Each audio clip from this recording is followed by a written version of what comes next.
In South Africa, you don't leave a social gathering and say goodbye. No, no, no, no.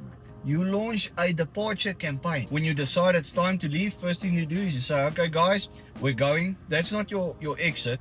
That's your opening statement. Then only do you stand up, but nobody moves. Someone says, hey, I forgot to tell you about Susan, so and so and so. And next thing you know, you're back at chapter 7 of a story that started back in 2019. Eventually, you reach the door, new conversation. Then the gate, new conversation. Then the car window goes down, and suddenly there's a final sermon between the gap, like you're crossing a border. You guys know what I'm talking about. You're sitting in the car, engine running for the past 12 minutes. Your mother says drive safe right before she starts another topic. And the worst part is you gotta train for this, okay? You gotta do it subtly, because if you leave too quickly, people think you're upset. The moment you leave too fast, people start feeling like there's some personal issue going on, right? Did your mother-in-law say something wrong, okay? Did somebody burn the meat or not give you a beer on time? Next thing you know, you just made everything worse, and you're potentially gonna have to sit through a therapy session on the WhatsApp family group. In SA, goodbye is not a word, it's not a quick thing, okay? It's a 3-stage event